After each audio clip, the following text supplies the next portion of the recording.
et je vais le regarder comme si je voulais l'acheter. Donc d'abord je regarde son état général, il est en bonne santé visiblement, il est ni trop gros ni trop maigre, il a plutôt bon poil, hein, poil partout. Alors moi je fais 1m60, donc je vois qu'il est plus grand que moi. Alors suivant les gens, on préfère soit un cheval plus grand, soit la même taille, soit plus petit. Moi, que ce soit grand ou petit, ça ne me change rien. Ensuite, je passe la main un petit peu partout, voir s'il y a quelques petits soucis. Donc ici, il y a un problème cutané.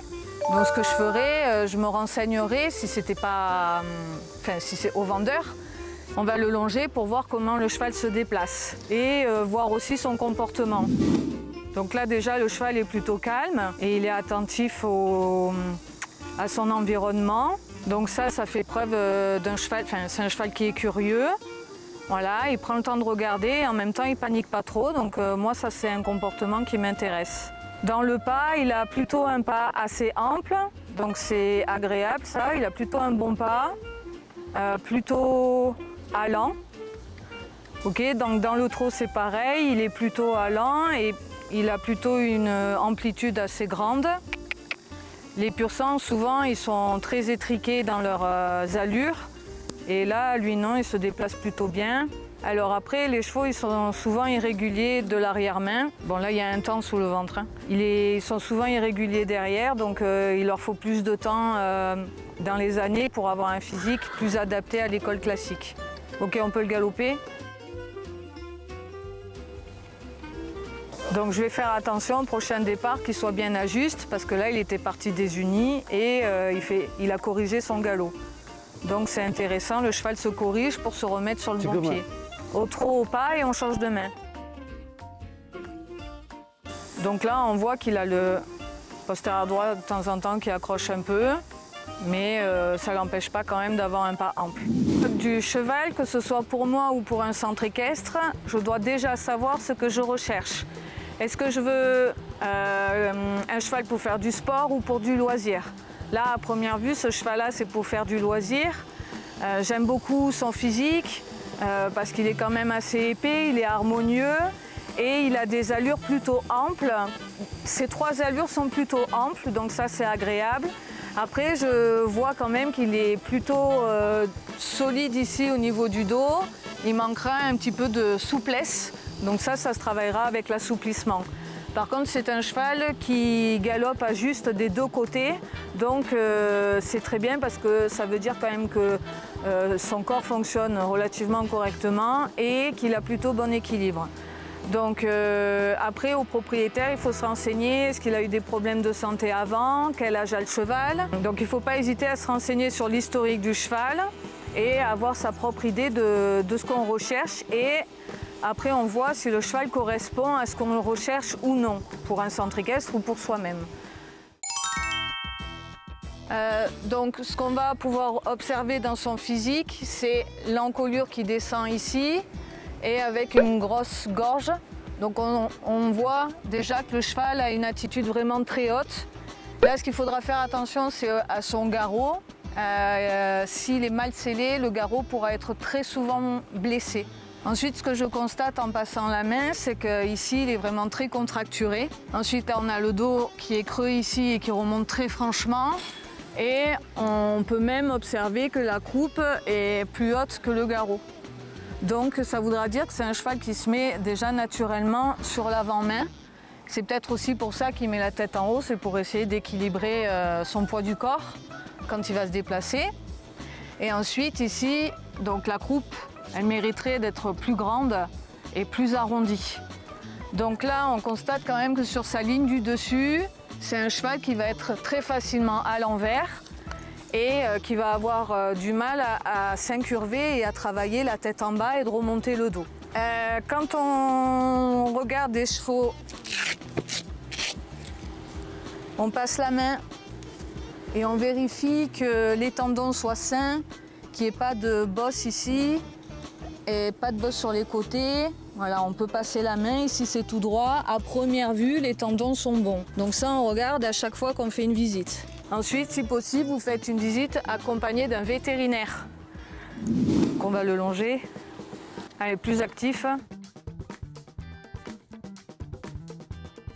Donc là, on voit quand il se déplace que le postérieur droit va un peu moins loin que le postérieur gauche. Il fait un pas plus petit et il est un peu plus raide. Donc je vois ça au niveau des traces par terre et je compare les deux côtés pour voir si c'est la même chose ou non. Allez, au trot. Bon, j'ai un jeune cheval, donc ça c'est normal. Alors il est plutôt content, mais même s'il fait un peu le pitre, il est quand même plutôt avec sa longeuse. Mais on constate quand même que la longe est difficile et il a du mal à rester au galop à juste. Donc on disait tout à l'heure c'était la raideur. Bon là on a un signe de raideur, c'est-à-dire qu'il a vraiment du mal à rester sur son cercle au quai galop.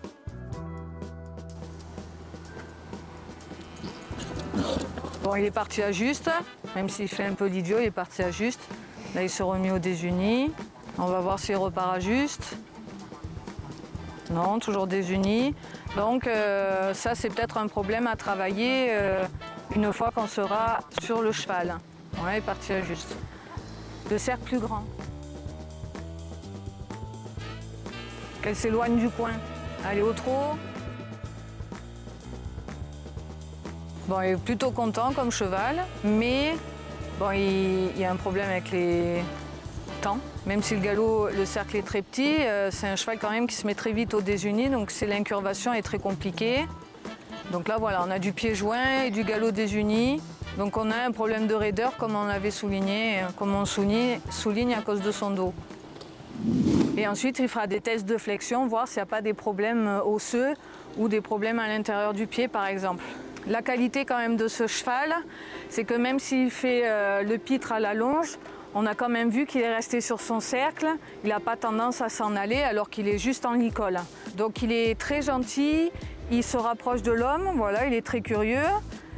Donc ça c'est vraiment très agréable si on veut avoir un lien particulier avec sa monture. On voit que lui il est déjà réceptif à ça. Il a quand même une belle tête, hein, les oreilles en avant et tout, il est éveillé.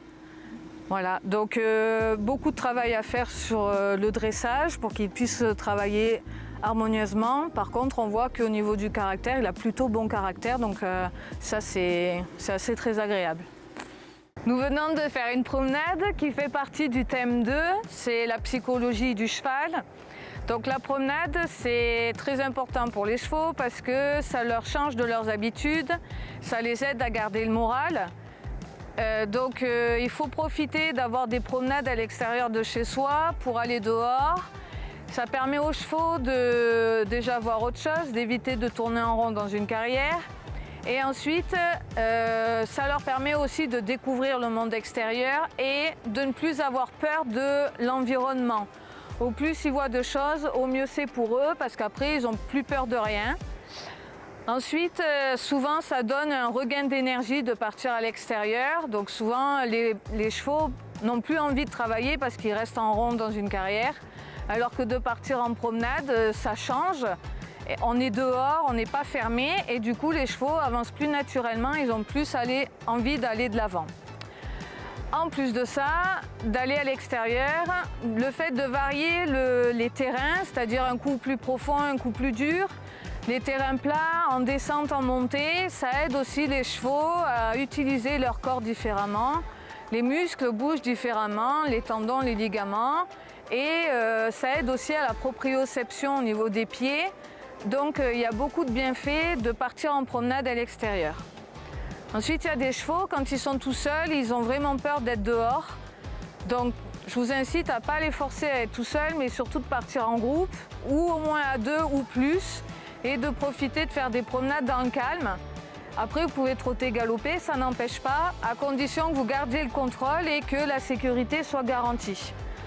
Donc, partez en promenade le plus souvent possible, faites-vous plaisir, faites plaisir aux chevaux et ils vous le rendront bien pour la suite.